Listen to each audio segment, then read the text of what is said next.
Magandang araw po sa inyong lahat. Isang panibagong araw, panibagong kwento na naman po ang inyong mapapakinggan. Ang kwento natin sa araw na ito ay tungkol kay Jose Mari, isang binatang ipinanganak na pilay. Nasanay sa paggamit ng saklay, isang mabuting tao ang binata. Mabait, masunurin sa kanyang ina, isang di pansining tao sa kanilang baryo.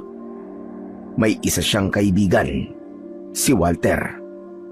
Isang araw, habang nanonood siya ng basketball, may nakilala siyang isang matandang babae.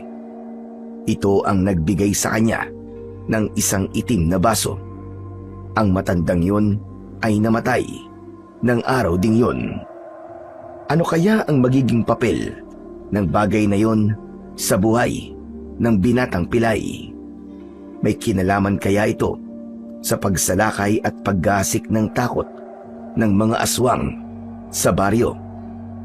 Ano ang kayang gawin ng binata para masolusyonan ang kinakaharap na problema ng lahat? May laban kaya siya sa mga aswang gayong siya ay may karamdaman? Sasagutin natin ang lahat ng yan. Pero bago po ang lahat mga idol, huwag po nating kalimutang mag-subscribe at i-hit ang notification bell sa aking YouTube channel na The Voice Addict at Apong Isak para sa mas marami pang makapigil hininga na kwentong aswang at katatakutan mula sa mundo ng kapabalaghan. Umpisahan na po natin ang kwento. Jose Mari anak, buti naman at nakauwi ka na. Saan ka na naman ba galing ha? Pasensya na po nay, di na po ako nakapagpaalam.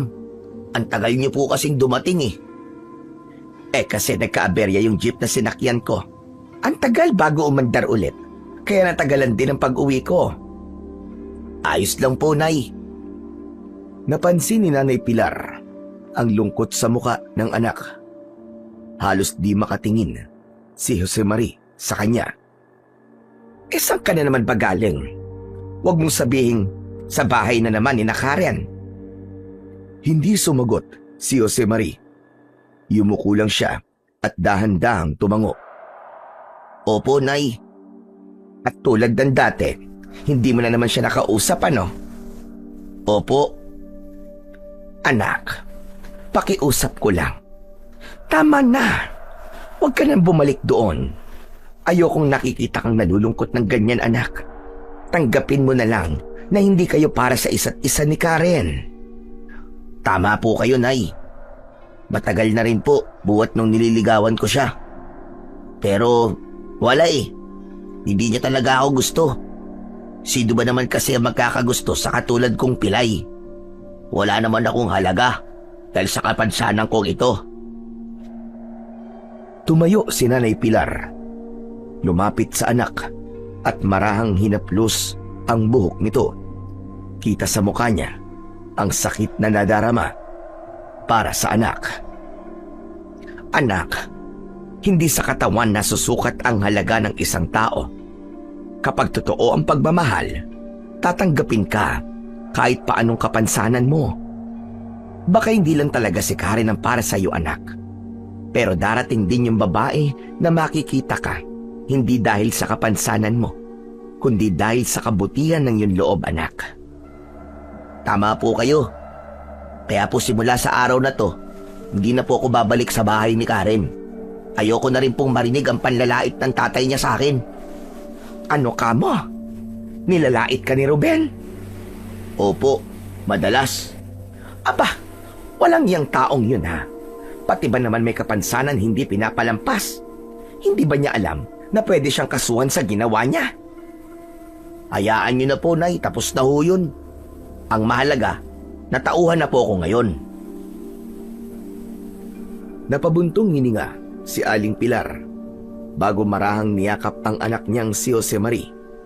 Mahigpit, mahaba, puno ng pang-unawa at pag-aalala. Kaisa-isa na lang itong natitirang alaala ng yumaong asawa at ang tanging dahilan kung bakit patuloy siyang lumalaban sa hirap ng buhay. Sa bawat pagbuntong hininga ay may dalang bigat, ang bigat ng pagiging ina at ama sa loob ng isang simpleng tahanan. Kung siya lang ang masusunod, hindi niya hahayaang si Josemarie ay maiwang mag-isa sa kanilang bahay. Kung pwede lang niyang iwan ang lahat, ang palengke, ang gulayan, ang mga suki niyang madalas tumawad para lang bantayan at gabayan ito, ay gagawin niya. Pero hindi niya kayang gawin yun. Kailangan niyang kumayod. Kailangan niyang itaguyod ang kinabukasan nilang dalawa. Araw-araw siyang nagbubuhat ng mga bayong ng gulay, ampalaya, kamatis, repolyo at talong mula sa baryo patungong palengke. Mahaba ang biyay, mabigat ang dala, pero mas mabigat ang pangarap niyang mabigyan ng maayos na buhay ang anak. Gusto niyang makapag-ipon kahit pabarya-barya lang para balang araw ay makapasok si Josemarie sa kolehiyo. Hindi niya maaatim na habang buhay ay nakikita ang anak na naglalakad sa lansangan.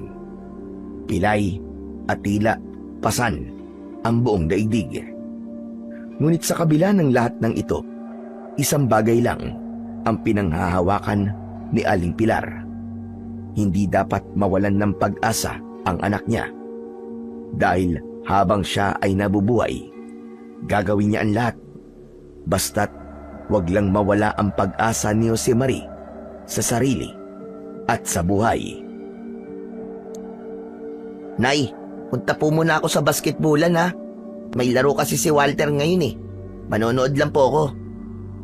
O sige anak, basta ba laging mag-iingat sa lakad, Josemarie? At talagang inunahan mo pa ako sa linya ko ha? Ikaw talagang bata ka. Iyon po kasi ang lagi niyong sinasabi kapag nagpapaalam po ko eh. Sige po nay, alis na po ako. Baka wala na po ako maabutan dun eh. O sige na, huwag ka magpapaabot ng gabi ha. Opo nay, babay po. Naglakad na siya palabas ng kanilang bahay. 5 bahay lang ang pagitan ng bahay nila sa court. Matatagpuan ito sa dulo ng kalye, tabi ng kalsada. Pagkarating niya doon ay naupo siya at pinagmasdan ang mga naglalaro at si Walter. Habang abala siya sa pagmamasid, ini-imagine niya ang sarili na siya ang naglalaro. Mula sa pagpasa, sa pagdidribble at pag-shoot ng bola, at higit sa lahat, sa kanyang imahinasyon. Buo ang katawan niya. Tumatakbo siya, tumatalon, kasama siya sa laro. Tinatawag ang pangalan niya at tumatawa silang lahat. Sa loob ng munting sandali, nakalaya siya mula sa limitasyon ng kanyang katawan at sa bigat ng katotohanang hindi niya kailanman mararanasan ang mga yon dahil ipinanganak na siyang pilay at hindi makalakad ng maayos kahit buo naman ang paa. Pero sa imahinasyon, hindi siya naiiba.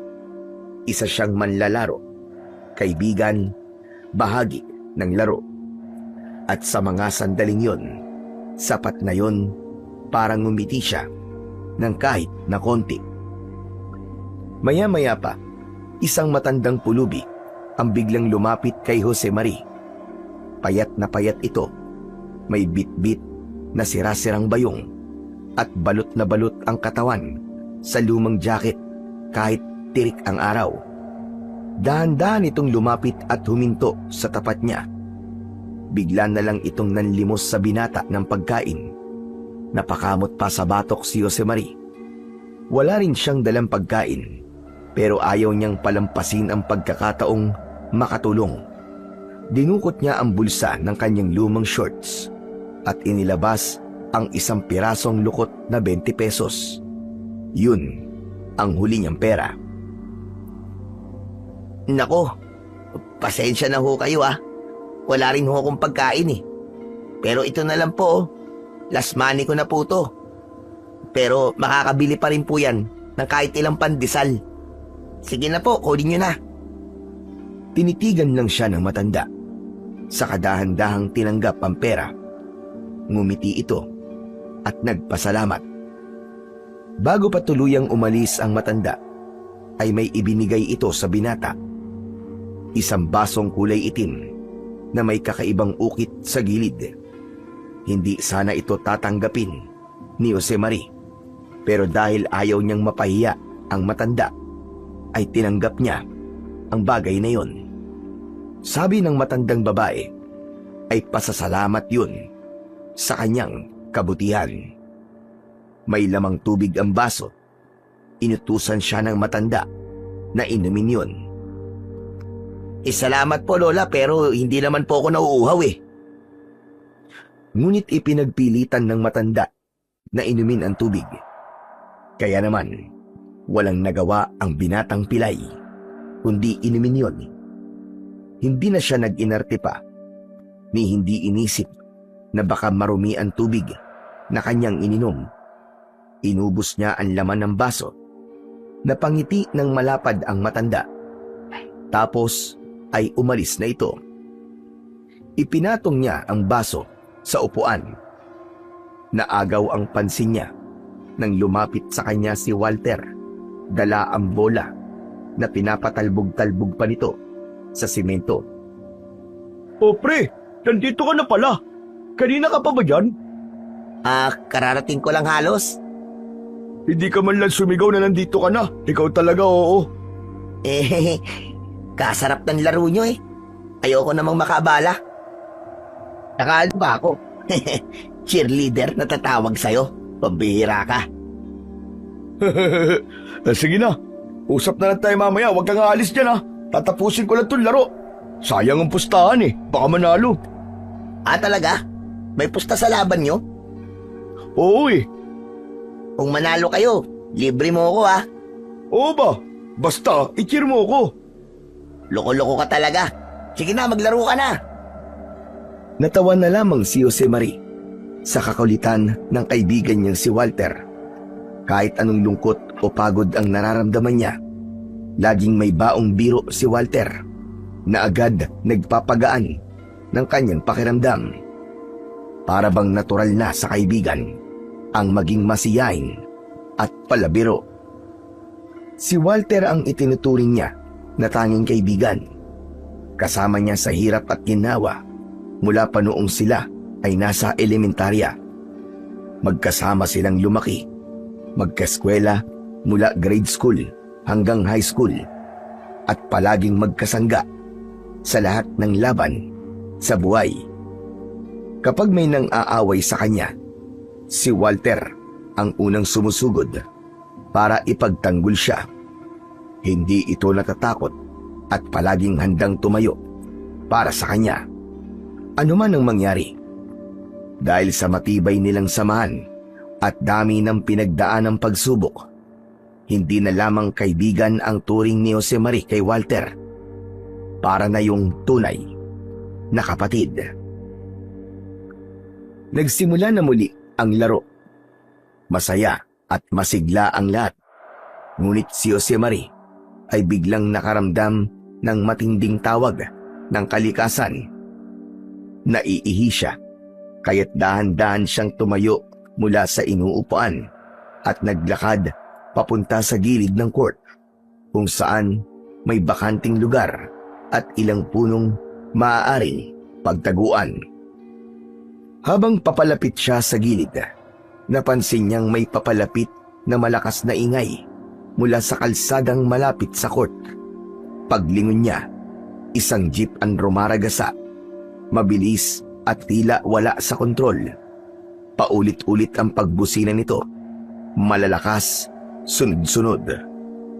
Biglang nanlaki ang mga mata ni Josemarie. Ang mismong direksyong tinatahak ng truck ay siya ring kinatatayuan niya ngayon. Gusto niyang tumakbo, umiwas, pero hindi niya magawa. Pilay siya. wala siyang sapat na lakas para makatakbo palayo. Jose Marie! Takbo! Tumigil ang laro. Tumigil ang lahat. Ngunit ang binatang pilay napako sa kanyang kinatatayuan. Napapikit na lang siya nang maramdaman ang dalawang kamay na tila tumulak sa kanya. Nagmulat siya ng mga mata at may nakita siyang kakaiba. Tumilapon siya sa kaliwang bahagi. Agad na tumakbo si Walter upang suriin ang kalagayan niya. Maraming gasgas at sugat ang binata. Ngunit nakahinga ng maluwag si Walter nang makitang buhay ang kaibigan at nakadilat ang mga mata. Diyos ko! Diyos ko! Ayos ka lang ba? Jose Marie! Oo. Ayos lang ako, Walter. Pero yung matanda, may nagligtas sa aking matanda. Ano? Sino? Paanong... Itinuro ni Jose Marie ang ilalim ng jeep kung saan nakaipit ang matandang pulubi. Nagulungan ito. Maraming dugo ang nagkalat sa lupa. Itinulak niya ako. Hindi ako nasagasaan. Hindi ako tinamaan. Tinulak niya ako. Tila naguguluhan ang binatang pilay na si Jose Marie. Hindi niya na kayang sabihin ng maayos ang kanyang gustong sabihin. Si Walter ay nalilito na rin sa kanyang mga sinasabi. Pero kahit na ano pa man yun, ang mahalaga sa kanya, nakaligtas ang kanyang kaibigan. Inakay niya ito papunta sa court at doon ay umupo sila. Binigyan niya ito ng tubig upang kumalma. Ano nangyari? Hindi ko maintindihan eh. Idiligtas ako ng matanda. Itinulak niya ako. Ang bilis ng pangyayari, Walter. Kawawa naman siya. Nagdahil sa akin, namatay siya. Huwag mo sisihin ang sarili mo sa nangyari sa kanya. Ilang sandali lang, matapos ang nakakabinging sigawan at pagkagulat ng mga tao sa paligid, dumating ang mga pulis at agad isinara ang bahagi ng kalsadang pinangyarihan ng aksidente. Nilapitan nila ang driver ng jeep na tila lutang at halos hindi makapagsalita. Ayon sa paunang imbestigasyon ng mga otoridad, nawalan ng preno ang sasakyan. Habang abala ang mga pulis sa lugar ng insidente, tahimik na inaalalayan ni Walter si Jose Marie papauwi sa kanila. Hindi man siya pisikal na nasaktan. Ramdam ni Walter na matinding takot at trauma ang iniwan ng pangyayari sa kanyang kaibigan. Pagkarating sa bahay, agad silang sinalubong ni Aling Pilar. Nang makita ang anak na namumutla, agad itong niyakap ng maigpit habang humahagulgol. Nabalitaan na rin kasi nito kung ano ang nangyari. Diyos ko! Ang anak ko! Paulit-ulit niyang hinahalikan ng anak sa noo, sa pisngi. Parang gusto niyang tiyakin na buhay pa ito, na totoo ngang hindi ito kinuha ng kapalaran sa araw na yon. Tahimik lamang si Jose Marie habang yakap ng ina. Hindi pa rin siya makapagsalita. Sa isipan niya, patuloy pa rin ang pag-ikot ng eksena, ang tunog ng busina, ang paparating na jeep, ang sigaw ni Walter. Salamat, Diyos ko. Salamat at hindi mo siya kinuha sa akin. Kung may nangyari sa anak ko, hindi ko kakayanin. Patuloy ang hikbi ni Aling Pilar habang mahigpit pa rin ang pagkakayakap sa anak. Ramdam ni Jose Marie ang panginginig ng katawan ng kanyang ina. Isang inang halos mawalan ng ulirat sa pag-aalala. Auntie, mukhang kailangan po niya ng pahinga. Baka mas mainam po kung mahiga na muna siya. Tumango si Aling Pilar habang pinapahid ang luwa sa kanyang pisngi. Maingat niyang inilalayan si Josemarie papasok sa bahay. Tahimik lang ang binata, pero kita sa mga mata niya ang takot na hindi pa rin lubusang nawawala. Pagkaupo sa kama, naupo si Nanay Pilar sa tabi niya at hinawakan ang kanyang kamay. Anak, okay na ha? Walang masamang nangyari sa iyo. Huwag ka nang masyadong mag-isip. Kung may mararamdaman kang masakit o masama, magsabi ka lang sa akin ha. Nandito lang ako, anak. Nay, akala ko po, katapusan ko na po kanina. Napayakap muli si Aling Pilar. Wala na siyang masabi. Hinaplos niya ang likod ng anak habang hinahayaan itong umiyak. Patawad po, Nay. Patawad po kung pinag-alala po kita. Wala yon. Ang mahalaga, ligtas ka at buhay, anak. Buhay nga po ako. Pero nakukonsensya po ako dun sa nangyari sa matanda. Ano ka ba, Josemarie? Kagustuhan ni Lola na iligtas ka. Kaya sana wag mo sayangin ang pangalawang buhay na ibinigay niya sa'yo. Tsaka aksidente yun walang may gusto sa nangyari. Tama si Walter, anak. Huwag mo sisihin ang sarili mo. Hindi mo kagustuhan na nangyari. Biktima ka rin. Kasalanan niyo ng driver. Kung bakit hindi ini-inspeksyon ng sasakyan bago gamitin sa kalsada? Josemarie, pag-iingat ka na sa susunod Oo, pre. Natuto na ako. Parang bigla ko na-realize kung gaano kaikli at kahalaga ang buhay. Hindi ko makakalimutan ang itsura ni Lola kung paano niya ako iniligtas. Tapos, siya ang nasagasaan. Siya ang naging anghel mo, anak. Anghel na isinugo para iligtas ka. At minsan, kahit masakit, may mga taong dumarating para ipaalala sa atin kung gaano kahalaga ang bawat segundo sa ating buhay. Kaya nga, simula ngayon, gamitin mo yung pangalawang pagkakataon sa tama. Gawin mong makabuluhan ng bawat araw. Para sa kanya, para sa sarili mo, at para sa lahat ng nagmamahal sa'yo. Tama ka, Walter. Pangalawang buhay ko na to. May dahilan siguro kung bakit ako nabuhay. Lumipas ang ilang araw at muling bumalik sa normal ang takbo ng paligid. Nabalitaan niyang nailibing na ang matandang babae sa sementeryo malapit sa kanilang lugar. Tahimik at payak daw ang naging burol. Halos walang kamag-anak na dumalo, kundi ilang kapitbahay at mga taong nakasaksi ng kanyang kabayanihan at ang asawa nito. Wala nang iba pa. Isang hapon, nagdesisyon si Josemarie na dalawin ang puntod ng matanda.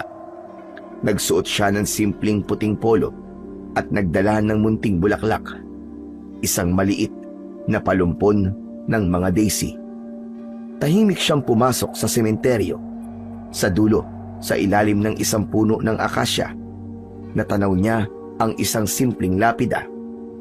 Walang magarbong palamuti, walang mamahaling inskripsyon. Umupo siya sa tabi ng puntod at maingat na inilapag ang mga bulaklak. Tinitigan niya ang lapida at bagamat walang larawan, dama niya ang presensya ng matanda. Parang naroon ito, tahimik na nakangiti, gaya ng huling sandali na magkausap sila. Lola, salamat po sa pagliligtas niyo sa akin. Nandito rin ho ako para humingi ng tawad sa nangyari sa inyo. Siya nga po pala, dala ko po ang baso niyo. Heto po oh.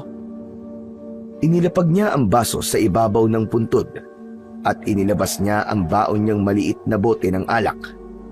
Sinalina niya ang baso at inialay sa puntod ng matanda.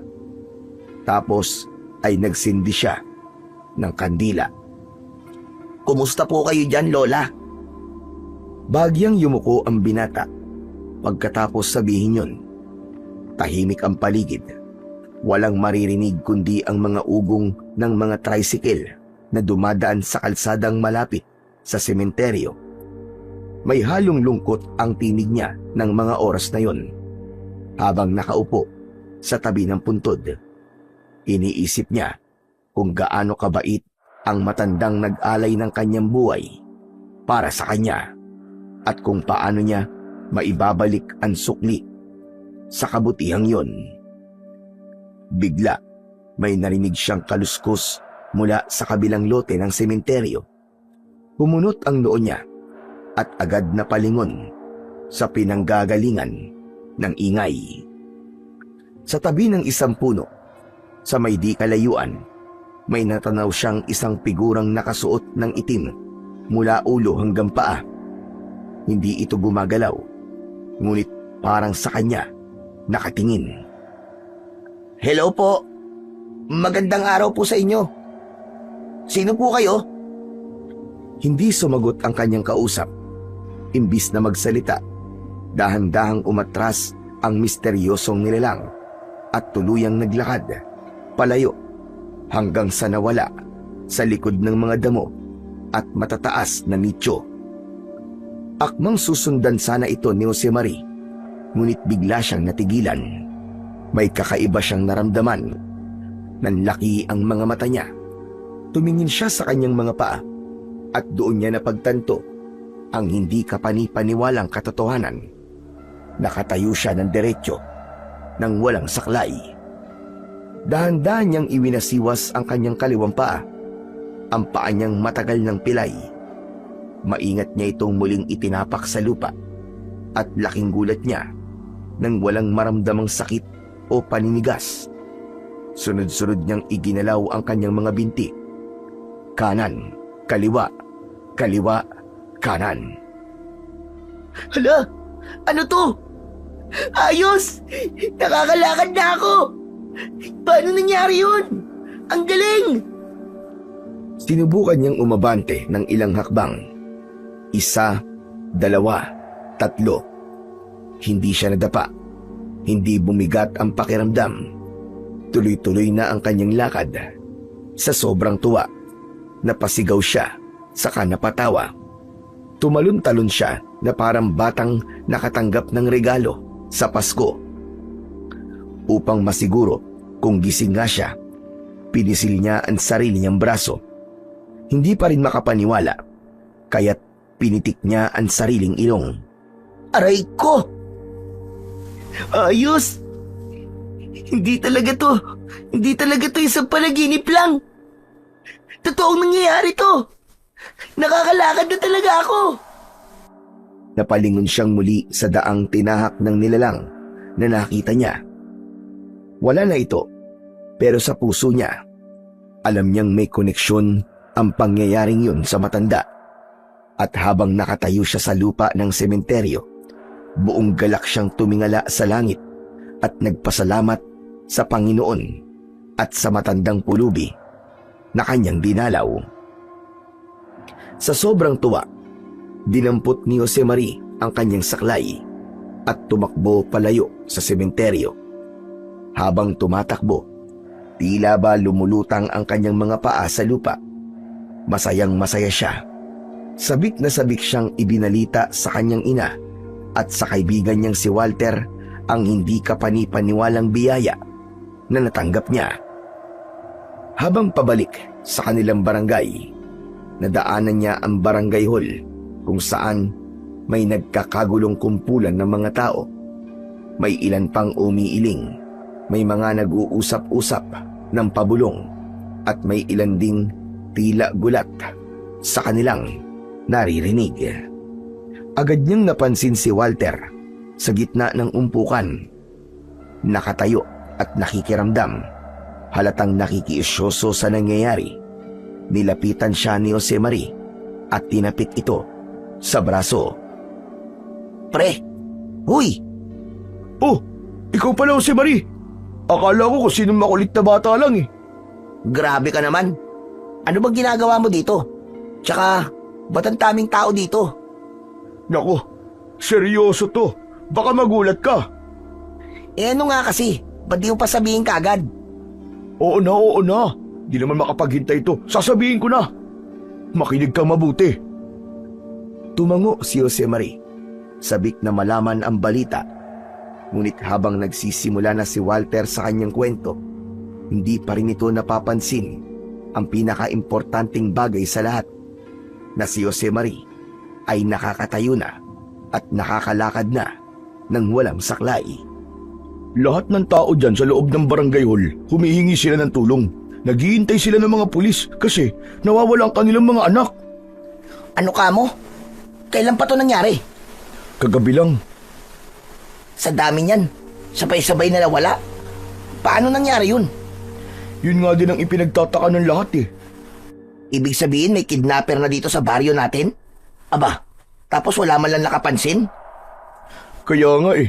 Nako, kawawa ang mga bata no. Uso pa naman ngayon yung kinikidnap tapos yung bentahan ng mga laman loob. Nakakaawa talaga.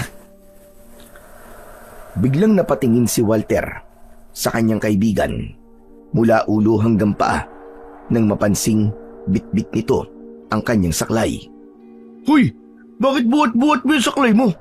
Ano ka ba? Baka mamaya matumba ka niyan eh. Ibaba mo na nga yan. Hindi na kailangan, Walter. Ano? Anong hindi na kailangan? Muling ibinaba ni Jose Marie ang saklay sa lupa at pansamantalang ginamit yon. Nagpatay mali siya, lalo na't napansin niyang may mga nakatingin na sa kanila.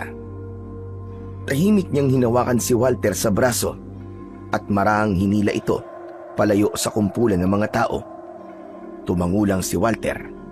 Medyo nagtataka pero sumunod.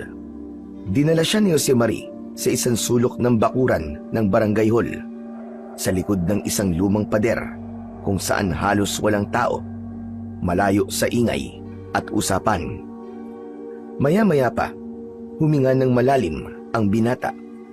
Tumingala siya. Sa kadahan-dahang inilayo ang saklay sa katawan niya at saka siya naglakad ng diretsyo.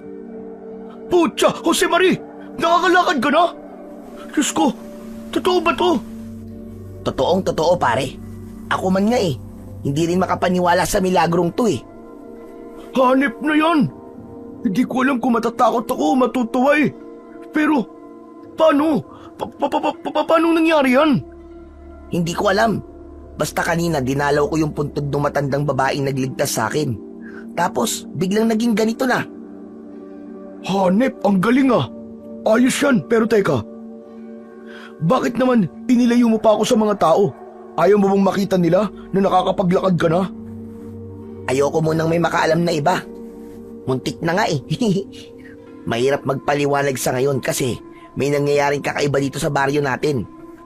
Alam mo naman dito, maraming mapanghusga kapag may nakikitang hindi pangkaraniwan.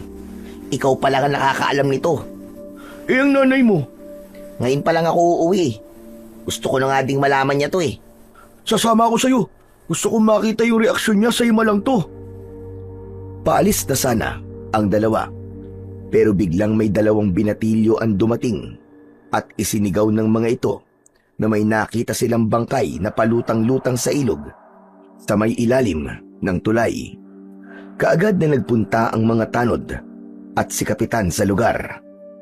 Sumunod na din silang dalawa para malaman kung totoong meron ng bangkay sa ilog.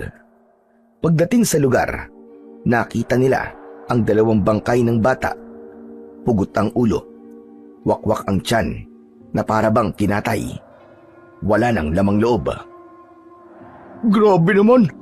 Mga hayop ang gumawa nito sa mga bata. Kaya nga, tao pa bang may gawa niyan? Parang mga demonyo na. Wala silang awa sa mga batang yan. Walang kalaban-laban. Kaliwat kanan ang komento ng mga tao. May nagsasabing sindikato raw ang may gawa. Baka kinukuha ang mga bata para ibenta ang lamang loob. Ang iba naman ay naniniwala na halimaw ang may kagagawan dahil sa itsura ng mga katawan. Dahil dito, biglang nakaramdam ng matinding takot ang mga taga-baryo. Hindi na mapakali ang mga magulang. Pinayuhan sila ng mga tanod at opisyal ng barangay na huwag hahayaang lumabas mag-isa ang mga bata, lalo na sa gabi. Kahit sa umaga, kailangan daw may kasama. Halika na, uwi na tayo. Hayaan na natin ang mga otoridad na gawin ang trabaho nila. Mabuti pa nga.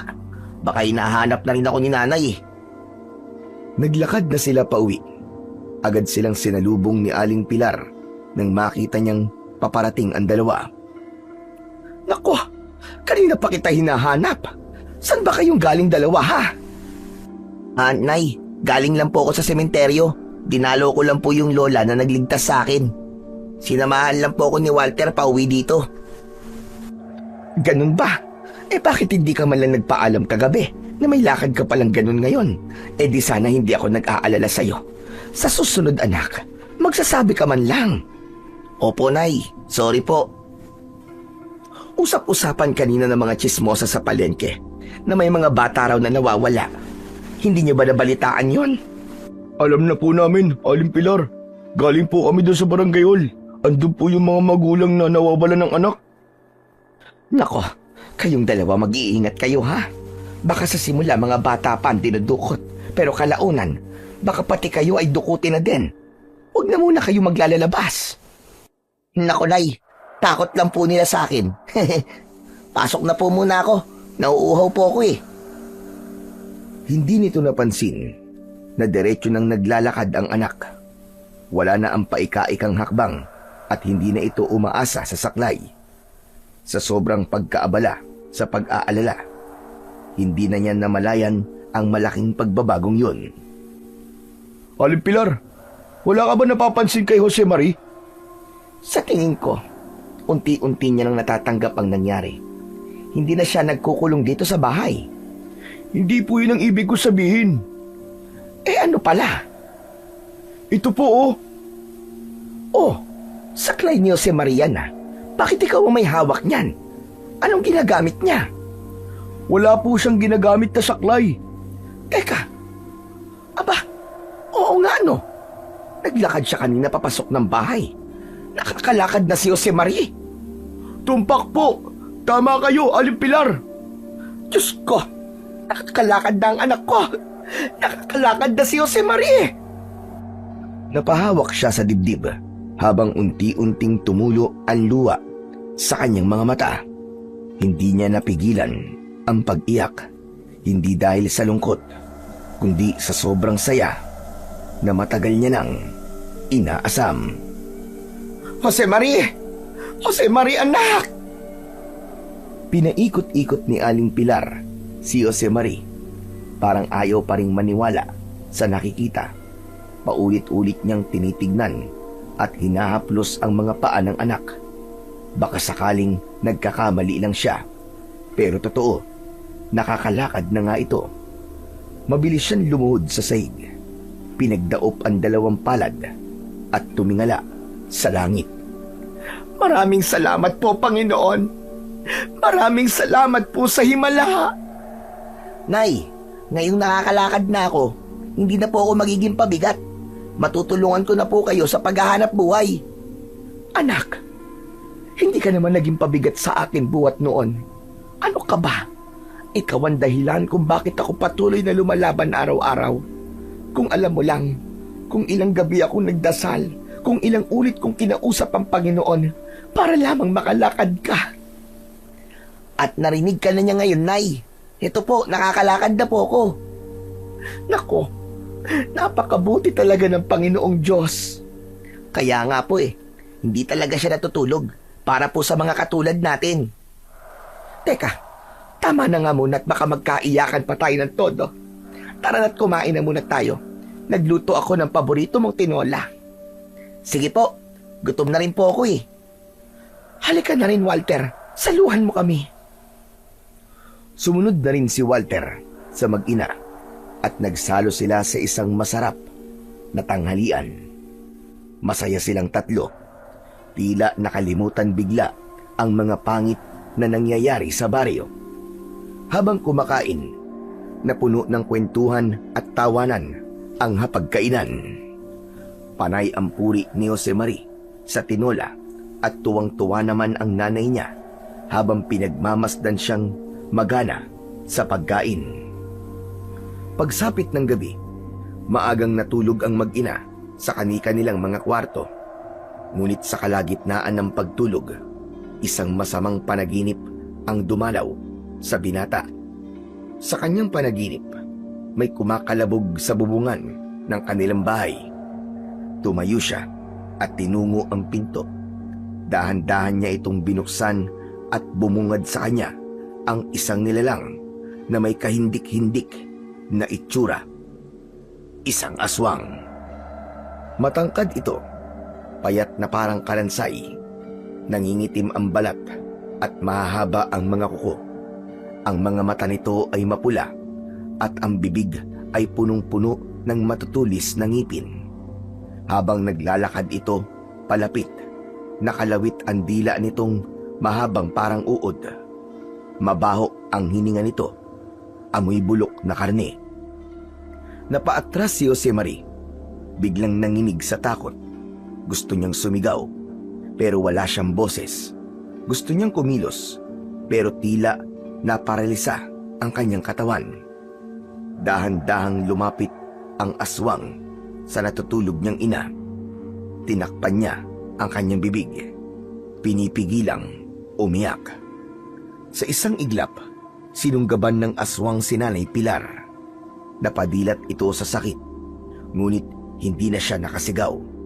Kinagat ito sa leeg at hinila palayo sa kama. Walang nagawa si Josemarie. Pinanood lang niya kung paanong nilapa ng aswang ang kanyang ina sa mismong harap niya. Anak! Anak, gising! Anak! Biglang napabalikwas ng bangon ang binata nang mapagtantong nananaginip lang siya at buhay ang kanyang ina. Bigla siyang napayakap dito ng mahigpit. Nay! Anak! Ano ba nangyari sa iyo? Pinabangungot ka ba, ha? Opo, Nay. Grabe po ang sama ng panaginip ko. Buti na lang po at ginising niyo po ako. Naririnig kasi kita na parang umuungol. Pagtingin ko, pawis na pawis ka. Kaya naisip ko, baka binabangungot ka nga. Ano bang napanaginipan mo, anak? Nay, nakita ko po may pumasok po na aswang dito sa bahay natin. Napakapangit, Nay, nakakatakot. Ang laki ng mata, pulang-pula. Tapos ang dila niya ang haba-haba, para pong ahas. Balot po siya ng itim na balahibo at ang ngipin po niya, Diyos ko, puro matutulis, parang mga kutsilyo. Tapos po, Nay, kinuha ka niya. Kinain ka po sa harap ko. Gusto po kitang tulungan pero hindi po ako makagalaw. Para pong naparalisa ang katawan ko sa takot. Wala po akong nagawa, Nay. Anak, kalma lang. Panaginip lang yon. Nandito lang si nanay. Buhay at buo. Wala kang dapat ikatakot. Ang totoo po, Nay, natatakot talaga ako. Parang totoo po ang lahat eh. Parang totoo talaga yung aswang. Baka may masama talaga mangyari. Anak, minsan dala lang ng pagod o isip ang mga ganyan. Pero sige, para mas gumaan ang pakiramdam mo, ikukuha muna kita ng malamig na tubig, ha? Sandali lang, hintayin mo ko. Tumayo si Nanay Pilar at lumakad papunta sa kusina. Naiwan si Josemarie sa kama. Tulala, napahawak siya sa dibdib niya. Ramdam pa rin ang kaba at pawis. Hindi niya alam kung simpleng bangungot lang ba talaga yon o babala ng kung anong paparating. Oh, heto anak, uminom ka muna ng tubig. Mukhang nanlalamig ka pa eh. Salamat po, Nay. Magdasal ka muna bago matulog ulit, ha? Para hindi ka na bangungutin. Nay, Napatingin siya sa baso. Parang may biglang pumasok sa isip niya. Nay, nakita niyo po ba yung basong itim? Basong itim? Yung parang may ukit-ukit sa gilid, yung ba? Opo, Nay, naalala niyo po? Abay, oo. Naalala ko yun. Bakit may nahanap? Naalala ko lang po bigla. Nasaan po ba yung baso, Nay? Abay, hindi ko alam. Hindi ko naman nahawakan yung kahit isang beses. Natampal ni Josemarie ang sariling noo nang maalalang naiwan pala niya yon kahapon sa sementeryo. Sa sobrang saya niya kasi na ibalita na maayos na siyang nakakalakad, ay naiwan niya ang baso at saklay lang ang nabitbit. Naiwan ko po pala sa sementeryo. Nay, babalikan ko lang po bukas ha. Ay nako, kalimutan mo na nga ang basong yon. Ang dami-dami nating baso dito sa bahay. Bakit mo pa kasi hinahanap yung kakaibang baso na yon? Babalikan ko po talaga, Nay. Nangako po kasi ako na iingatan ko yun eh. Bigay po sa akin yun ng matandang babae na nagligtas sa buhay ko. O siya, ikaw ang bahala. Basta't matulog ka na anak ha. Huwag ka na masyadong mag-isip. Lalabas na sana ng kwarto si Nanay Pilar nang bigla silang makarinig ng malalakas na sigawan mula sa kapitbahay. Nay, ano yun? Aba, parang may gulo ah. O baka may sunog. Tara nga silipin natin. Baka kailangan nila ng tulong. Magkasunod na malalakas na sigaw ang muli nilang narinig. Tapos ay sinundan pa ito ng tila mga kalabog. Agad na binuksan nila ang pinto sa sala. Biglang may isang babae na lumapit sa kanila. Hingal na hingal. Itinulak silang mag-ina at saka mabilis na isinarado ang pinto. Aling Gracia, ano po nangyayari sa labas? Nanginginig ang babae. Makikita sa kanyang mga mata ang sobrang takot. Umiiyak nitong sinabi na may mga nilalang na pumasok sa kanilang bahay at kinuha ang kanyang 3 anak. Kaagad nitong inilarawan ang mga nilalang na kumuha sa mga bata. Diyos ko po, totoo ba yung mga sinasabi mo? Anong nilalang ang mga yon? Mga aswang, Nay. Sigurado ako mga aswang ang sinasabi niya. Katulad yun sa mga nilalang na nakita ko sa panaginip ko kanina, Nay. Sigurado ka ba, Jose Marie? Oo, Nay. Nako kung totoo yan, mabuti pa isiguraduhin mong sarado ang lahat ng mga pinto at bintana natin. Dalian mo, anak! Mabilis na lumapit si Jose Marie sa pinto. Bagyang binuksan niya ito at sumilip sandali sa labas. May nakita siyang imahe ng lalaking nakaitim na nakatayo sa ilalim ng puno na nasa bakuran nila. Hoy! Sino ka? Anong ginagawa mo rito sa amin, ha? Ngunit walang sumagot. Tumalikod ang lalaki at biglang nawala sa dilim. Kagad na isinarado ni Jose Marie ang pinto. Hindi na sila muling nakatulog. Sa halip, magdamag silang nagbantay. Hawak ni Jose Marie ang isang kahoy na may pako sa dulo, habang si Nanay Pilar naman ay may hawak na krusipiho at patuloy na nagdadasal. Naglagay sila ng asin sa bawat sulok ng bahay. Patuloy ang ingay sa labas. May mga sumisigaw, umiiyak at humihingi ng tulong. Nagkulong sila sa sala habang naghihintay sa pagsikat ng araw. Kinabukasan, maaga silang nagpunta sa barangay hall para isumbong ang kakaibang pangyayari kagabi. Pagdating nila roon, laking gulat nila nang makita ang dami ng taong nagtitipon-tipon. Halos lahat ay may pare-parehong kwento. Dinukot ang kanilang mga anak. Mabilis na kumalat ang takot sa buong barangay. Dahil sa sunod-sunod na kaso ng pagdukot sa mga bata sa iba't ibang parte ng barangay, agad na kumilos ang kapitan. Tinawag niya ang lahat ng kagawad, tanod at mga lider ng purok upang magpulong. Pinag-usapan nila ang mga gagawing solusyon sa kanilang problema. Samantala, nagpaalam naman si Jose Marie sa kanyang ina. Tulad ng dati, kapag nasa labas siya, ay gamit pa rin niya ang kanyang saklay. Wala sa baryo ang nakakaalam ng tunay niyang kalagayan. Naisip niyang sa mga masasamang pangyayari sa baryo nila, malamang ay hindi papaniwalaan ng mga ito ang isang himala. Nag-ingat siya. Ayaw niyang maging siya ay pag-isipan ng masama ng mga tao. Nagtungo siya sa sementeryo, ngunit sa kanyang pagkadismaya, wala na sa ibabaw ng puntod ang basong itim. Naku, Lola. Mukhang may nakapulot na po ng baso nyo. Sorry po. Hindi ko po kasi naalala kahapon na bitbitin eh. Ito ba ang hinahanap mo? Napalingon si Jose Marie sa likod nang marinig ang boses. Bigla siyang napaatras sa gulat nang makita ang isang matandang lalaki na nakasuot ng purong itim na damit. Maputi na at mahaba ang buhok nito at may mahaba siyang balbas. Teka, ikaw yung taong nakaitim kahapon. At ako rin yung nakita mo kagabi na nagbabantay sa bahay nyo. Ano? Pero bakit po? Halika, sumama ka sa akin.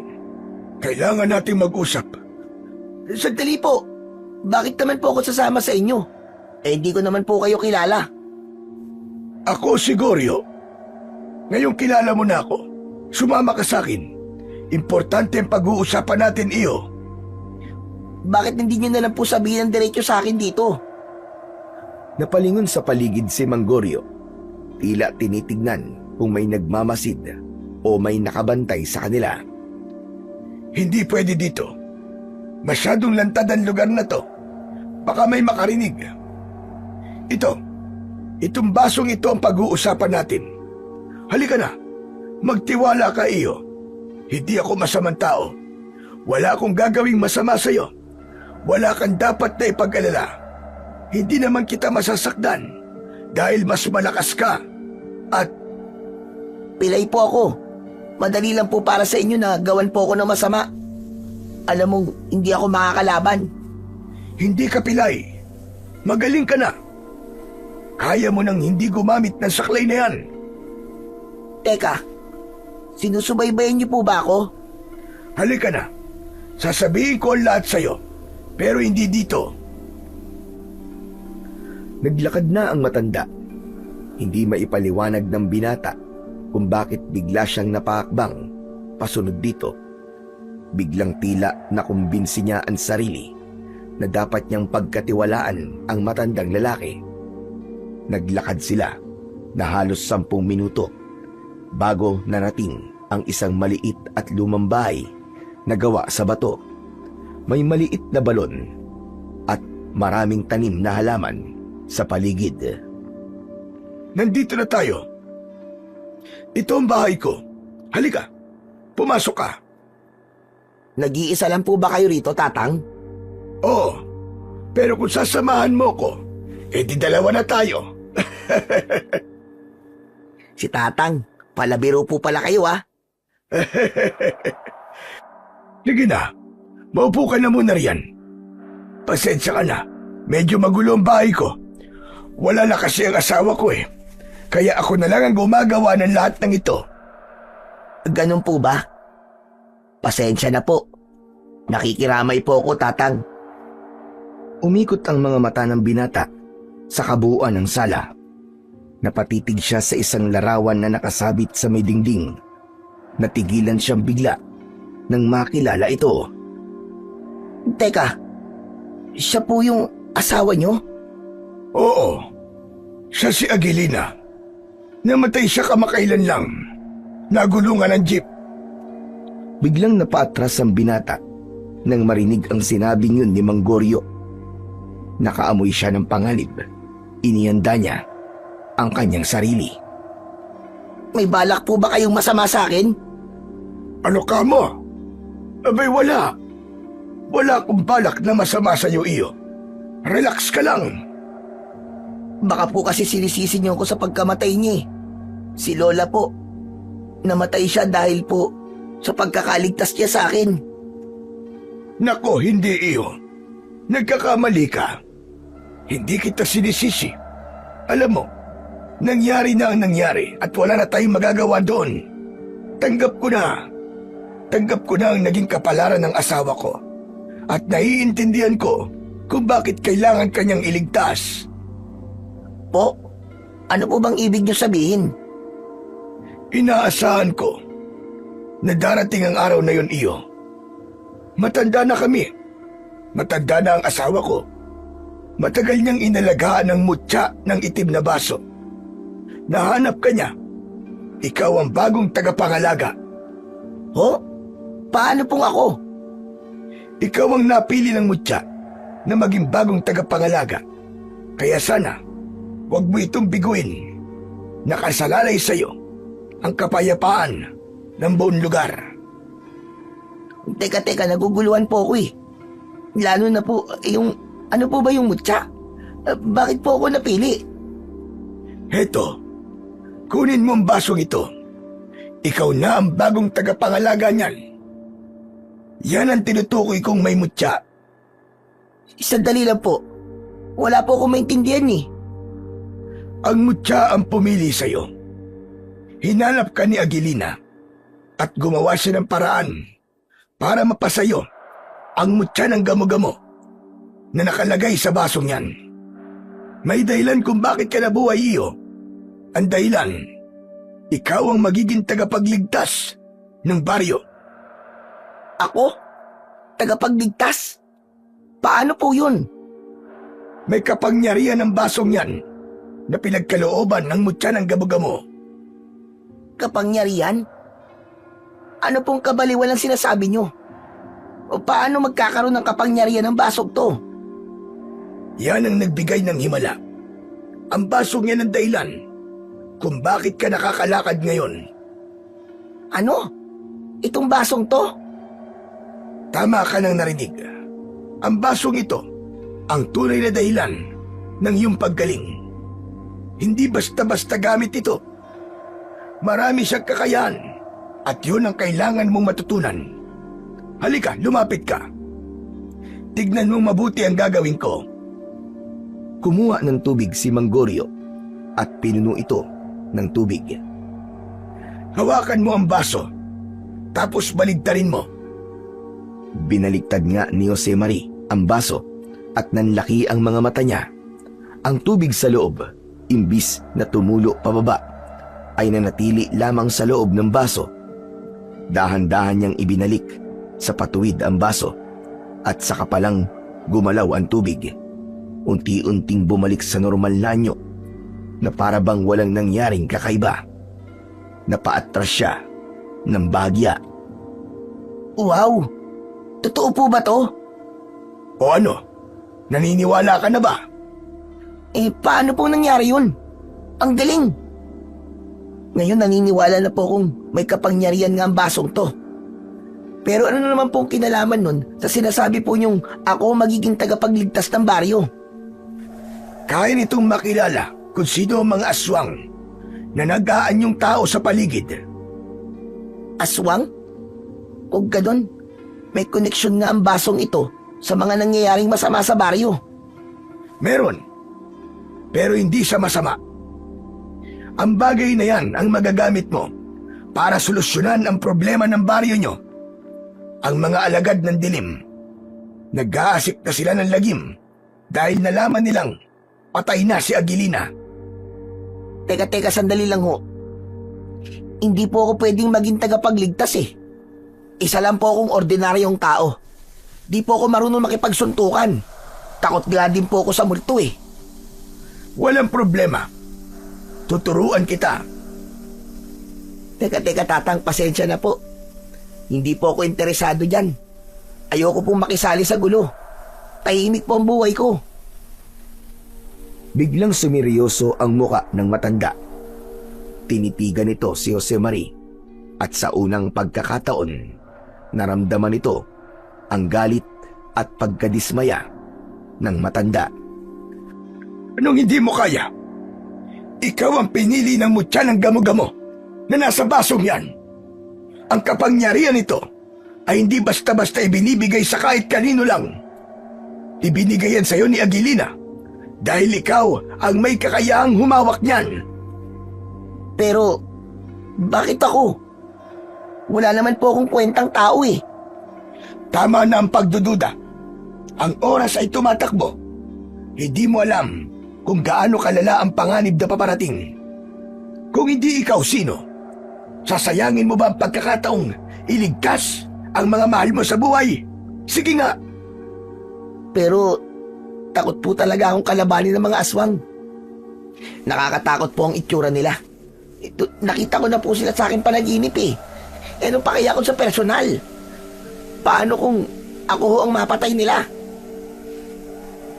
Hindi mo pwedeng talikuran ng responsibilidad mo nang dahil lamang sa takot. Basta po, Tatang. Ayoko po niyan. Kunin niyo na po. Ibabalik ko na po sa inyo to. Maghanap na lang po kayo ng ibang tagapagligtas.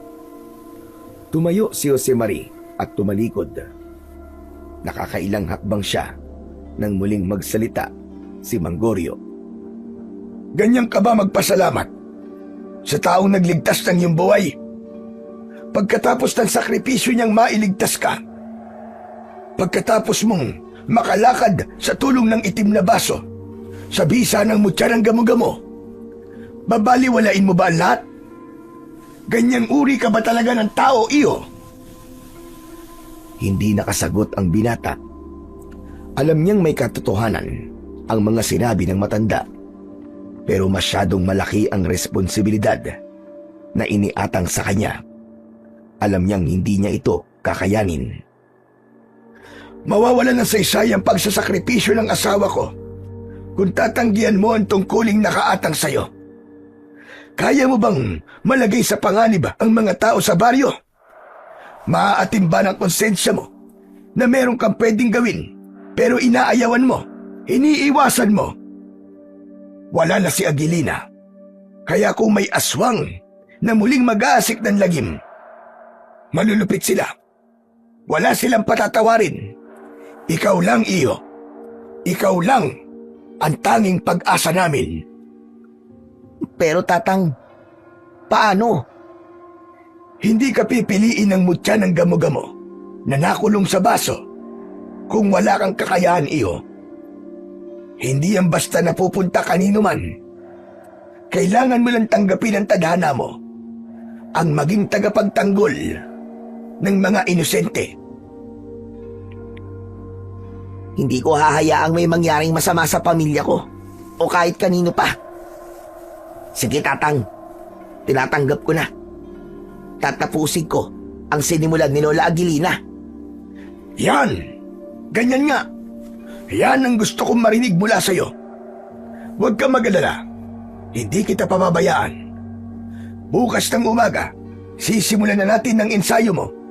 1 linggo lang ang meron ka. Kailangan mo matuto agad bago ang kabilugan ng buwan.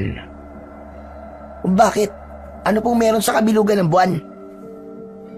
May isang grupo ng mga aswang na nag-aalaga ng mga sigbin. Nandudukot sila ng mga bata. Marahil ay upang ipakain sa kanilang mga alaga. Mga sigbin? Ano po ba ang mga yun? Isang uri ng hayop ang sigbin. Pero mga aswang lang ang maaaring mag-alaga sa kanila. Para itong isang kambing na may matulis na nguso pero matatalas ang kanilang mga pangil at ngipin. May pagkakawig din sila sa aso. May matutulas din silang mga kuko na nakakamatay. Napakadelikado po pala ng sigbin kung ganon. Oo, siyang tunay. Pero madali lang silang patayin. Kailangan mo lang silang pugutan ng ulo. Naku, nakakatakot naman po yun. Kaya ko po ba pumatay ng ganon? Niipis nga po eh. Makita ko lang na lumilipad eh. Nagtatatakbo na ako eh. Sigbin pa kaya? Kaya mo yan. Lalo na't hindi naman sila mabubuting nilalang. Mga kampon sila ng demonyo. Kaya huwag kang magpakita ng awa sa kanila. Sige po, sabi nyo eh. Pero bakit po mga bata ang dinudukot nila? Dahil ang laman loob at dugo ng mga bata ay nagbibigay ng ibayong lakas din sa kanila. Gustong-gusto ito ng mga aswang na yun at ng kanilang mga alaga. Minsan pa nga ay nabanggit sa akin ni Aguilina noon na ginagamit din nila sa ritual ng mga bata para sa pagpapalakas ng kanilang mga kapangyarihan. At yun ang magaganap sa pagbilog ng buwan. Napakasama naman nila. Oh, wala talaga silang kasing sama. Kailangan masugpo na sila sa lalong madaling panahon. Wala na silang takot dahil ang akala nila sa pagkawala ni Aguilina ay wala nang makakapigil sa kanila. Uubusin nila ang lahat ng mga bata at lahat ng tao sa baryo Kung ganun, wala na po pala akong ibang pagpipilian, kundi ang tanggapin po ang tungkulin. Ganyan ang dapat. Hindi kita pababayaan. Ako mismo ang magsasanay sa'yo. Sinabi ko na. Kahit po mahirap, gagawin ko po. Para po sa mga bata. Para po sa buong baryo. Mabuti. Simula bukas na madaling araw, sisimulan na natin ang pagsasanay mo.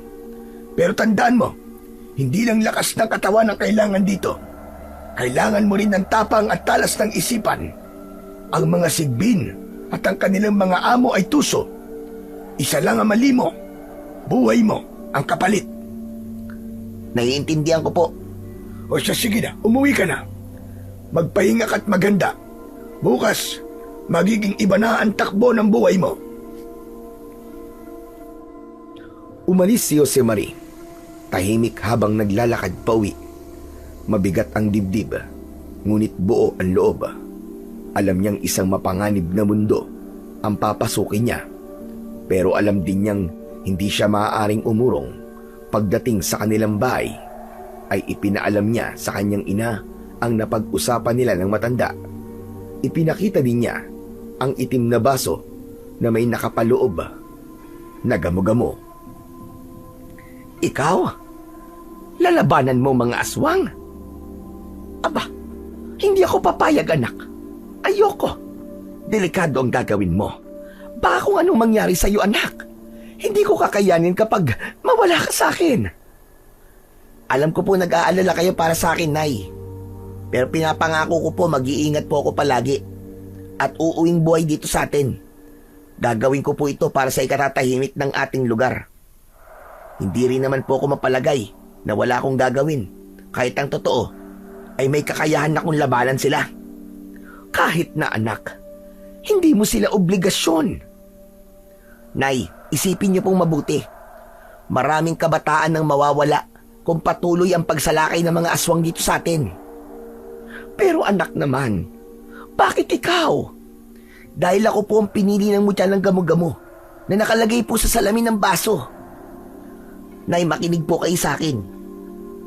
Marami pong buhay na kasalalay dito. Buhay po nakataya.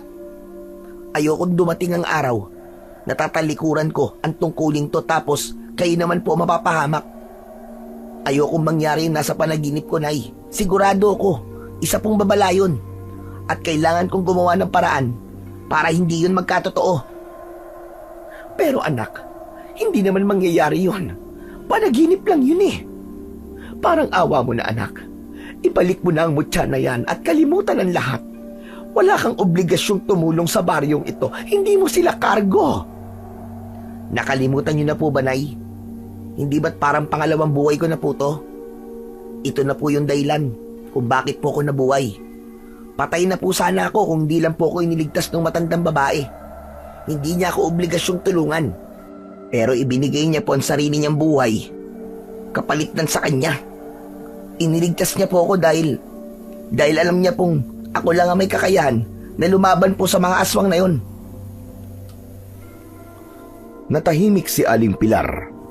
Hindi niya alam kung ano ang isasagot niya sa kanyang anak. Ayaw niya ng ideyang ito. Nahaharap sa mga aswang ng kanyang anak. Pero wala naman siyang magagawa kung desidido na ang anak sa kanyang desisyon. Kung hindi na kita mapipigilan, anak, sige, gawin mo kung ano ang alam mong tama. Pero anak, ipangako mo sa akin na mag-iingat kang palagi.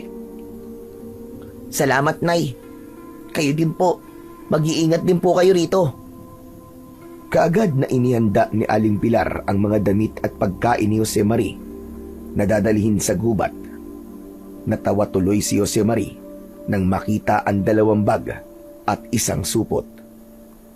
Pinapalayas mo na ihata ko, Nay, ah. 2 bag talaga? 1 linggo lang naman ako roon. Ano ka ba? Bigas at pagkain ang laman niyang 1 bag. Baka magutom ka ron eh. Oo na po. Maraming salamat po, Nay. Yung bilin ko sa'yo, ha? Opo, Nay. Mag-iingat po ako. Kinabukasan, maagang umalis ang binata. Nagtungo ito sa sementeryo at mula doon ay tinuntun niya ang daan papunta sa bahay ni Manggorio. Habang naglalakad sa makipot at medyo madamong daan sa gilid ng sementeryo, naramdaman ni Josemarie ang kakaibang pakiramdam. Parang may matang nakamasid sa kanya. Bawat yapak niya ay tila ginagaya ng isa pa. Tumigil siya at lumingon. Ngunit walang tao. Muli siyang naglakad, pero ngayon ay mas mabilis at mas alerto na siya nang bigla niyang maramdaman ang pagkaluskos sa kanyang likuran.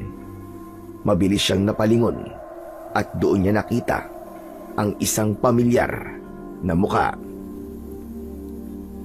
Walter? Pare, sorry ah. Bakit mo ako sinusundan? Anong ginagawa mo dito? Madaling araw pa lang ah.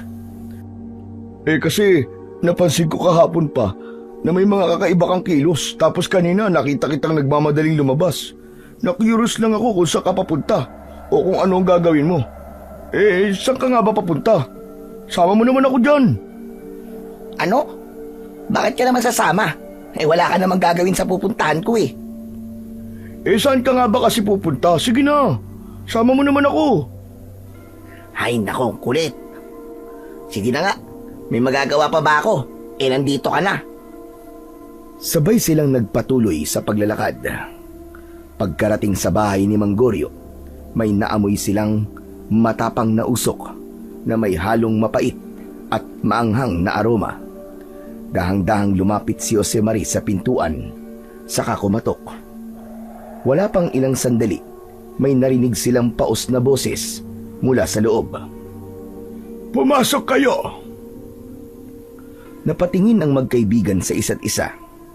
Parehong nagulat sa sinabi ng matanda. Dahan-dahan nilang binuksan ang pinto at pumasok. Sa loob, nakita nilang abala si Manggorio sa isang kakaibang ritual. Nakasalampak siya sa saig. May nakalatag na bilog na gawa sa asin at uling. Sa gitna ng bilog ay may maliit na palayok na may umaasong dahon at tuyong balat ng hayop na hindi nila matukoy. Sa gilid ay may luma at makapal na aklat na tila sinulat pa nung unang panahon. Bukas sa pahinang may kakaibang simbolo. Natagalan ka yata, Josemarie. At may kasama ka pa. Paumanhin po, Manggorio. Sinundan po kasi ako ni Walter eh. Hindi ko po sinasadya. Hindi ko rin po alam kung paano po siya pipigilan. Sorry po. Sinundan ko po si Josemarie dahil nag-alala lang po ako sa kanya. Tumigil si Manggorio sa pagkukudlit ng simbolo sa saig. Tinignan niya si Walter mula ulo hanggang paa. Sa kadahan-dahang tumayo. Wala namang problema mga iyo. Mas mabuti ngayon para may kasama itong si Josemarie habang nagsasanay. Po, pagsasanay? Para saan po yun? Maupo na muna kayo. Umupo ang dalawang binata sa harap ng matanda. Halata kay Walter ang pagkabahala at pagkausisa, habang si Josemarie naman ay tahimik lang. Ang pagsasanay na tinutukoy ko ay hindi gaya ng mga karaniwang ehersisyo o pag-aaral sa eskwelahan. Ito'y paghahanda para sa isang digmaan laban sa mga aswang. Po, mga aswang? Hindi naman siguro lingid sa inyo kung ano kinakaharap ng baryo ngayon, di ba?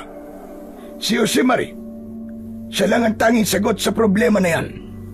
Kailangan ko siyang ihanda para sa mangyayaring gera. Kung ganun, ay totoong aswang ang mga nambibiktima sa baryo? Tama ka. Bumibiktima sila ng mga bata at hindi yun matatapos hanggat walang humaharap o kumakalaban sa kanila. Uubusin nila ang lahat ng tao sa baryo. Aba, kung ganun po ang layunin, Lolo, pwede niyo rin po ba akong sanayin? Gusto kong tulungan ng kaibigan ko sa misyong yan. Gusto ko rin pong pumatay ng mga hayop na aswang. Sigurado ka ba? Oo naman po, sigurado ako. Hindi ako mawawala sa tabi ng kaibigan ko kahit kailan. Wala nang sinayang na oras ang tatlo. Pagkatapos ng maikling pagpapaliwanag ni Manggorio, agad nilang sinimulan ang matinding pagsasanay. Ang unang ipinagamit sa kanila ay ang arnis, isang uri ng sandatang kahoy na minsang ginamit ni Lola Agilina noon.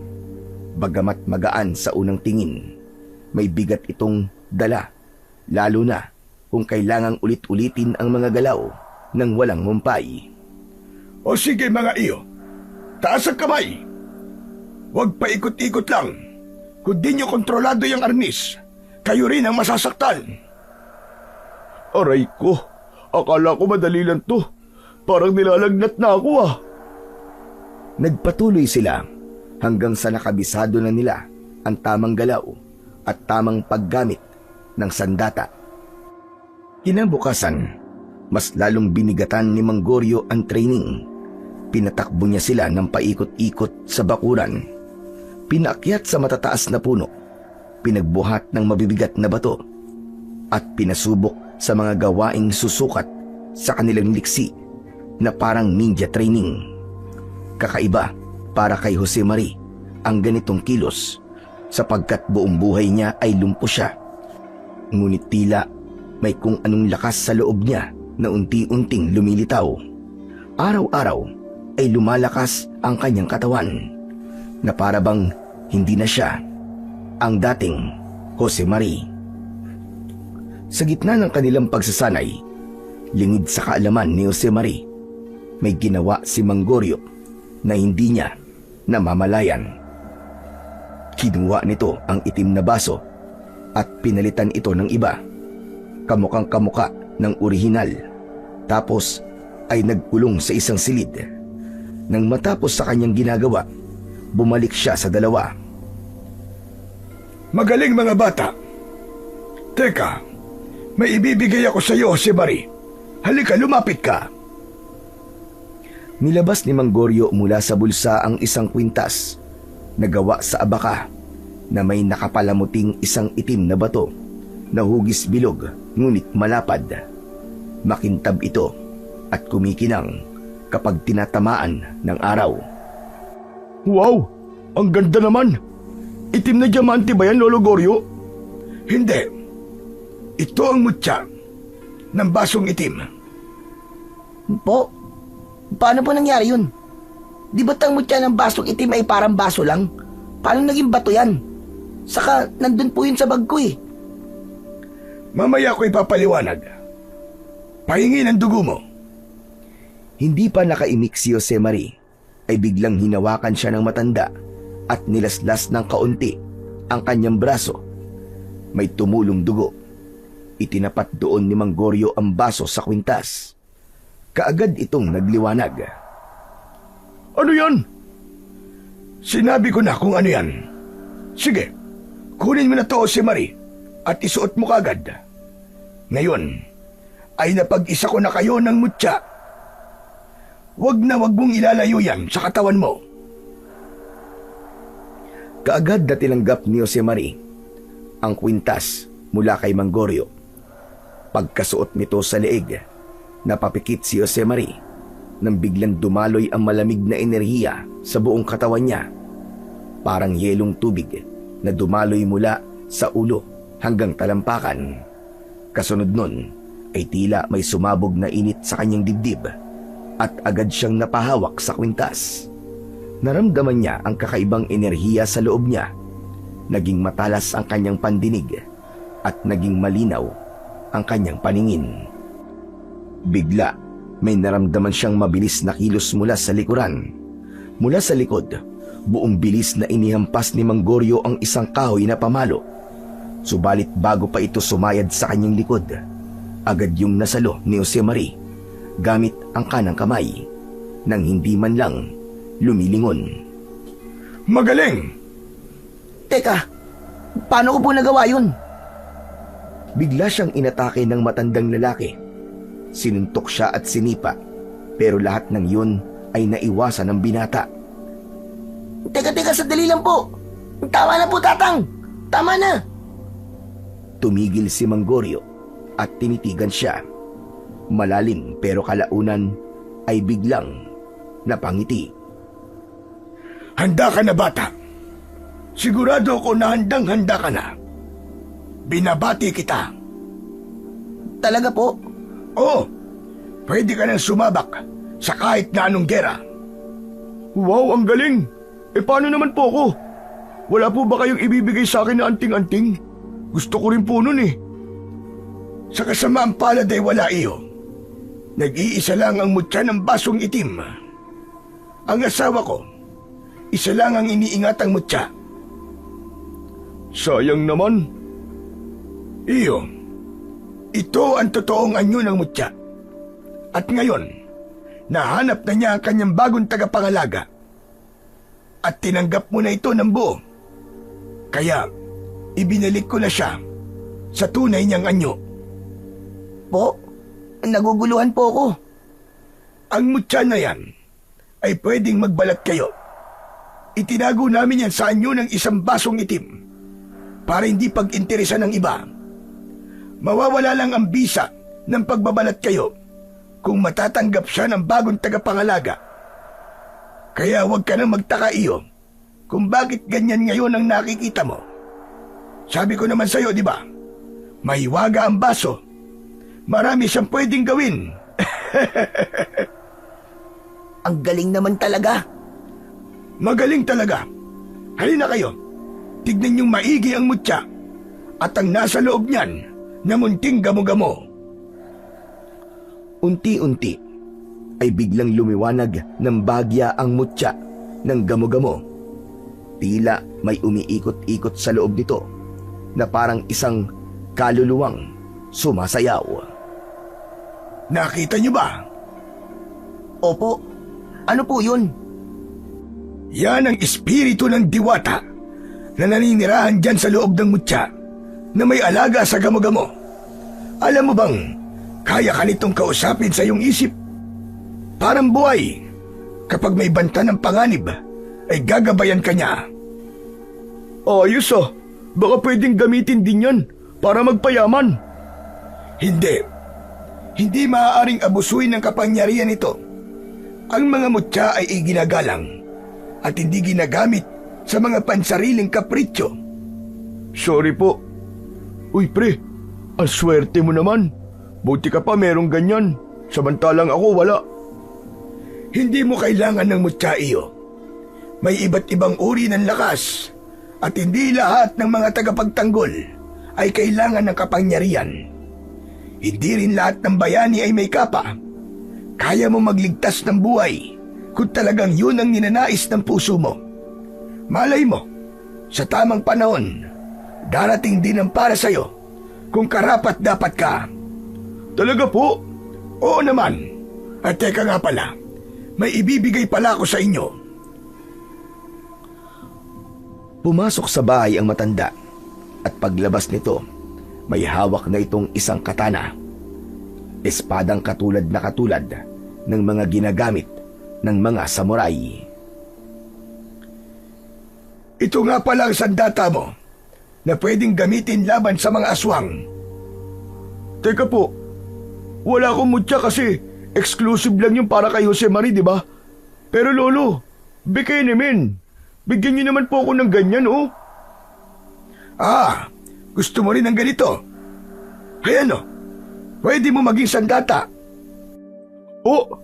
Yan ang ibibigay niyo sa akin, palakol. Ang bigat-bigat po niyan, lolo Bakit ka naman magrereklamo sa palakol? Alam mo bang, yan ang sandata ko nung nakikipaglaban pa kami ni Aguilina. Huwag ka na kasing umangal. Sige na, kunin mo na sandata mo.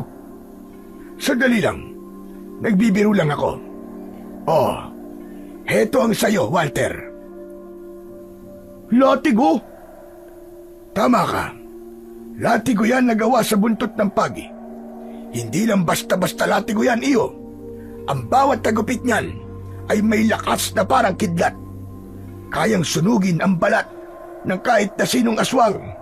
Ha? Parang kidlat? Ganun po talaga kalakas? Oo. Pero hindi lang lakas ang meron yan. Kapag hinampas mo sa lupa yan, kaya nitong lumikha ng enerhiyang kayang itaboy ang masasamang espiritu. May bisa rin yan laban sa mga engkanto at maligno. Pero tandaan mo, Walter, Gamitin mo lang ito kung kinakailangan.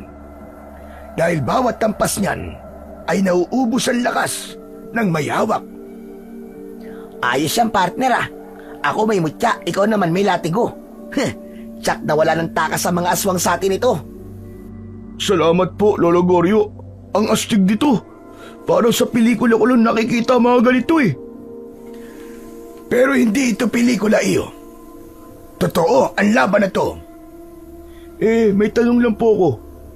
Bakit sa arnis niyo po kami sinanay kung ibang sandata naman palang ipapagamit niyo sa amin?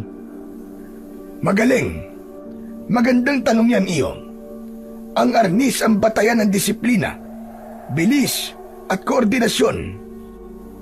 Kahit anong sandata pa ang hawak nyo, kung marunong ka sa arnis, alam mo kung kailan at paano titira. Kaya po pala.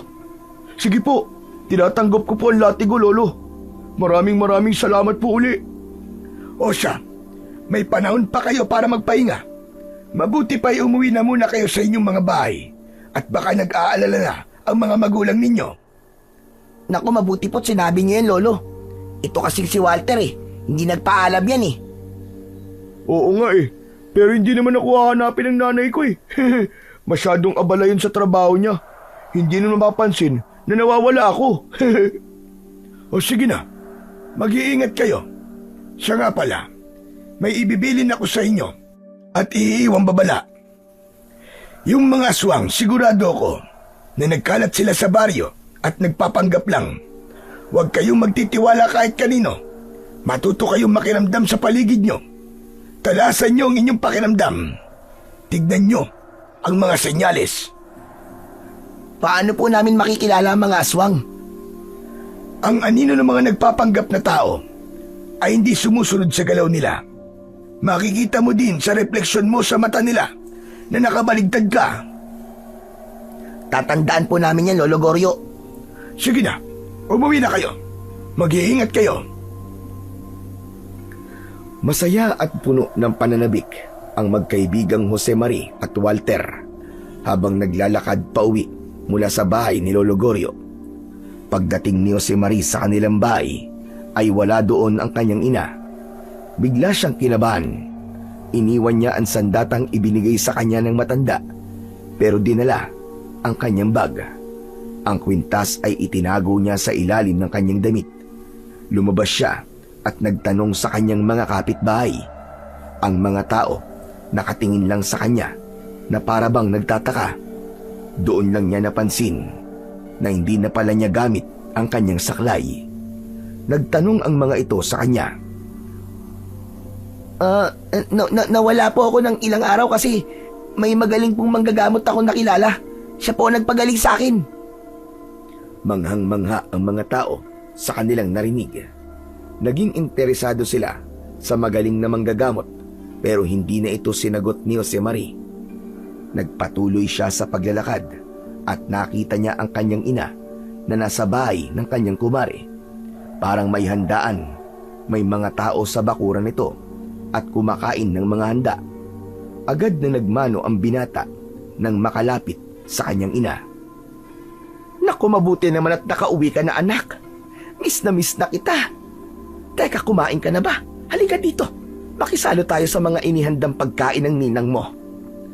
Nakakahiya naman po, Nay. Ayos lang po ako. Ano ka ba? Handaan naman ito, saka imbitado naman ako ng ninang mo. Halika na. Doon tayo sa kusina para makapili ka. Sumunod si Jose Marie sa kusina at naupo sa bakanting silya. Agad na kumuha ng pagkain ang nanay Pilar niya at napalunok siya ng laway. Nagugutom na kasi siya at saktong-sakto masasarap ang pagkain. Habang hinihintay ang pagkain, lumapit sa kanya si Mang Ruben. Hindi na siya magtataka kung nakita niya ito. Dati pa itong pumupunta sa mga handaan kahit hindi naman imbitado, lalo na kung hindi napapansin ng may bahay. Uy, Jose Marie, nakakalakad ka na pala. Isang himala. Opo, Mang Ruben. Nagpagamot po kasi ako eh. Talaga? Nagpagamot ka? Kanino? Sa isang engkanto ba? Hoy, Ruben, ano ba yung sinasabi mo sa anak ko? Lubayan mo nga siya. Nagbibiro lang naman ako, Pilar. Ito naman nagsusungit kagad. Pahingi nga rin ako ng plato. Lagyan mo ng ulam at nagugutom ako eh. Tigilan mo ako. Kanina ka pa kumakain. Oh, heto anak, kumain ka na.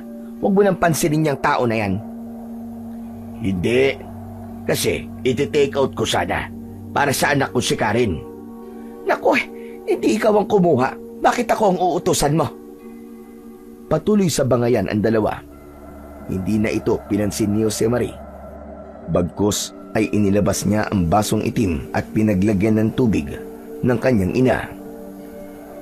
Biglang nagbago ang reaksyon ni Mang Ruben nang makita ang bagay na yon. Matagal niya nang hinahanap ang basong itim. Kilala niya ang bagay na yon. Isang mutya yun na inaalagaan ng kanyang mortal na kalabang si Aguilina. Ito ang kinatatakutan nilang mutya na palaging hawak ng matandang babae noon na pumupuksa sa mga kalahi niya at sa mga sigbin na alaga nila. Kapansin-pansin ang pamumula ng kanyang pisngi at hindi yun nakalampas sa paningin ng binata. Okay lang po ba kayo, Mang Ruben? Bakit po yata bigla kayo natahimik? Saan galing ang basong yan? Bakit nasa iyo yan? Ito po ba? Galing po to kay Aling Aguilina. Yung matanda po na nagligtas sa akin sa disgrasya. Bakit niyo ho naitanong? Ibinigay ba niya sa iyo yan? Opo. Nako, kung ako sa iyo ay itapon mo na yan. Alam mo bang hindi magandang nagtatago ka ng gamit ng taong namatay na? May kasabihan. Malas daw ang ganyan. Nako, hindi po totoo yun. Alam niyo po bang may magic to? Subukan niyo pong gamitin ito. Inumin niyo po ang tubig. Tignan niyo po. May himalang mangyayari. Nako, wag na. Ayoko. Bakit naman po? Takot po ba kayo sa baso? O sa tubig? Hindi. Nakakadiri. Ayoko yan. Pagmamayari yan ng patay na tao eh. Ilayo mo sa akin yan. Teka. Saan mo ba kayo takot? Sa baso o sa tubig? Tigilan mo na nga ako. Biglang naramdaman ni Josemarie ang kakaibang kaba. Lalo na nang makita niya ang takot sa muka ng lalaki. Para itong may itinatago. Hindi basta takot lang ang nakita niya sa muka nito, kundi may halong pagkabahala. Parang may alam ito tungkol kay Aling Aguilina at sa mutya ng gamo-gamo. Muli siyang tumingin kay Mang Ruben at sa isang iglap, nakita niyang bagyang umiwas ito ng tingin. Natapos ang handaan, umuwi na ang mag-ina. Mabilis na lumipas ang oras. Gabi na, lumabas siya ng bahay at nagpahangin sandali sa may balkon ng kanilang bahay. Maya-maya pa ay nakita niya si Mang Ruben na dumaan sa tapat niya. Naglalakad ito, ngunit natigilan ang binata nang makita niyang hindi gumagalaw ang anino nito kahit na siya ay naglalakad. Para lang itong isang itim na figura. Hugis tao pero hindi gumagalaw. Napakuyom ang kamao ng binata. Agad siyang pumasok sa loob ng bahay at dinampot ang kanyang katana na nakatago sa ilalim ng kanyang kama. Matapos nito, mabilis siyang lumabas at tumakbo papalapit sa direksyong tinahak ng lalaki. Hoy! Sandali lang! Tumigil si Mang Ruben at dahan-dahang umarap.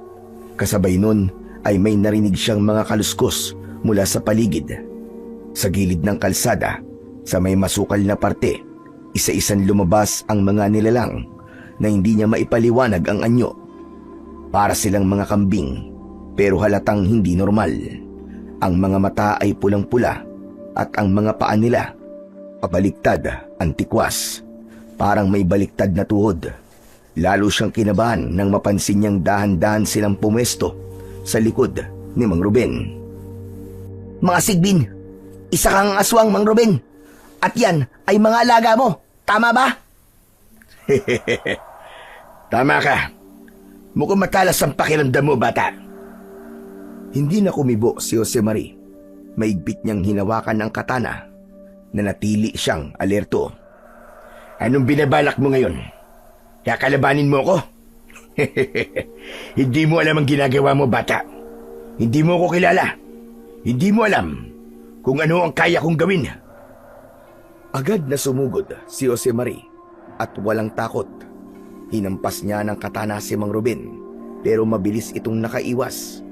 Sanay na sanay ito at ang mga sigbin sa likod niya nagsimula ng umalulong. Isa-isa na ring lumapit sa kanya at nagsimulang umatake. Pagkalapit ng unang sigbin, biglang umatras si Josemarie para umiwas sa matutulis na kuko nito. Pero agad ding sumunod ang isa pa. Tumalon sa ere, patagilid ang katawan, saka dumapo sa harapan niya, parang hayop na sinanay para pumatay. Hinataw niya ito gamit ang katana at tinamaan sa balikat.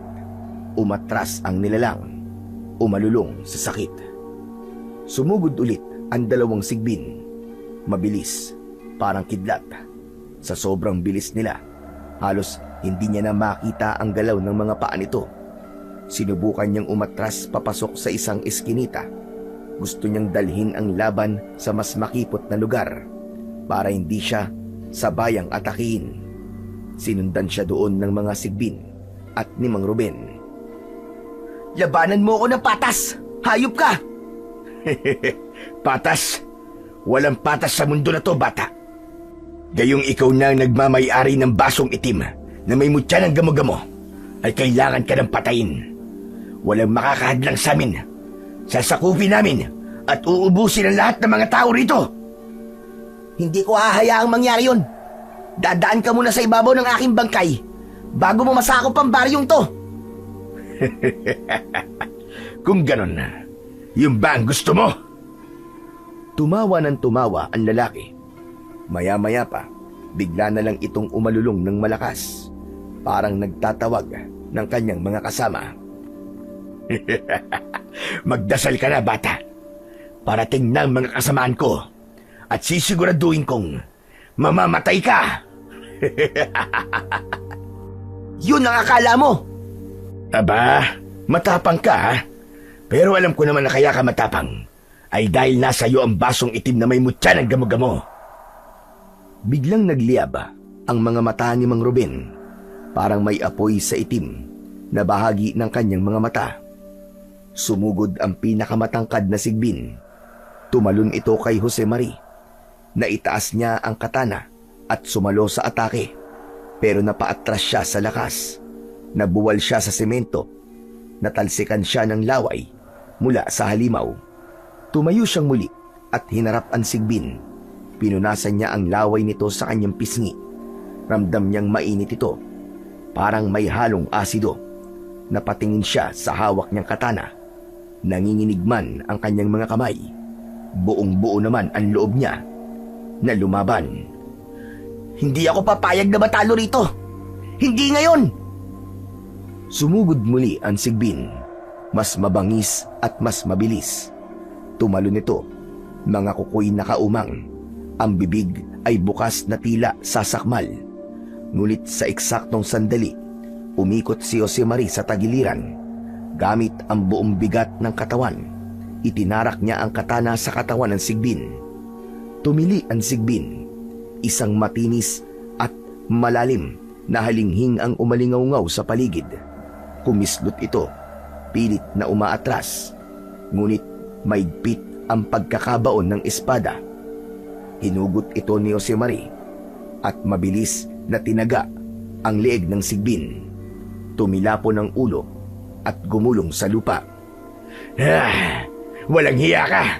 Pinatay mo ang alaga ko! Biglang nagbago ang anyo ni Mang Ruben. Napangiwi siya at unti-unting lumitaw ang kanyang tunay na anyo. Kulubot na balat, maitim na mapupulang mga mata, mahabang kuko at matutulis na ngipin. Isang ganap na aswang ang lumitaw sa harapan ni Josemarie. Ngayon, tikman mo ang galit ko! Nagwala si Mang Ruben. Sumugod siya kay Josemarie. Mabilis parang hangin. Halos hindi mahabol ng mata ang bawat galaw. Pinagsususuntok at pinagtatatadyakan niya ang binata. Sabay hampas ng kanyang matatalas na kuko. Nagtalsikan ang mga kahoy at lupa sa bawat pag-atake niya. Tinangkang salagin ito ni Josemarie gamit ang katana, pero sobrang lakas ni Mang Ruben. Biglang nagdatingan ang iba pang mga aswang. Kasama nila ang mas marami pang sigbin. Walang nagawa si Josemarie kundi ang tumakbo. Hinabol siya ng mga nilalang. Tumalon siya sa bakod, tumakbo sa ilalim ng mga puno, at muli napadpad sa isang malawak na lugar sa baryo. Sinundan siya doon ng mga halimaw hanggang sa siya ay mapalibutan. Natakot siya at inisip na nakatakda na ang kanyang kamatayan. Humigpit ang hawak niya sa kanyang katana. Ngunit tila isang himala. Nakarinig siya ng mga yabag. Maraming mga yabag.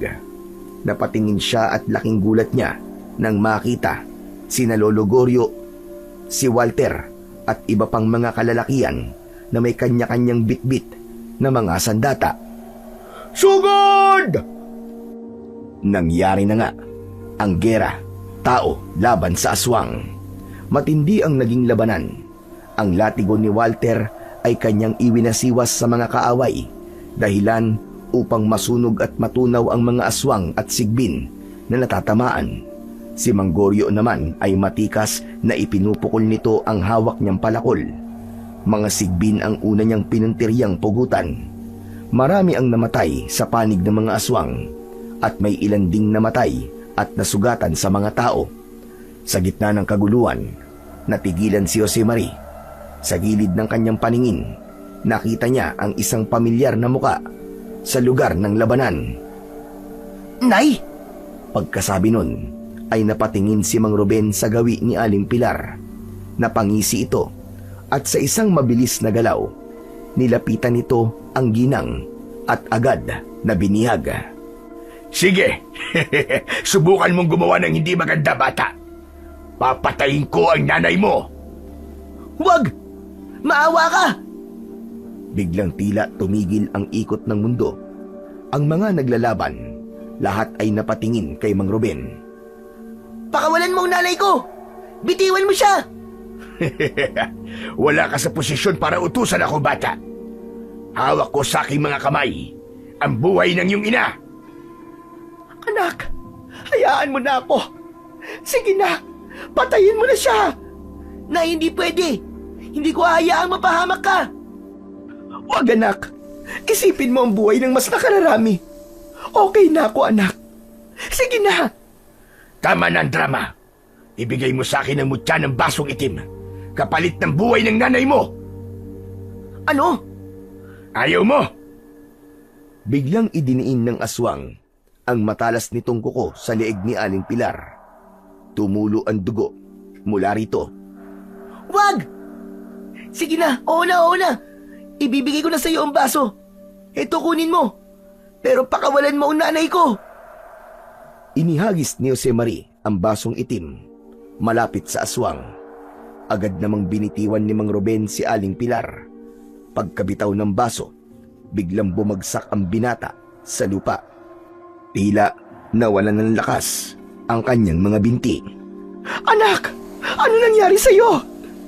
Lalapitan sana ng ina ang kanyang anak, pero naging maagap si Mang Goryo.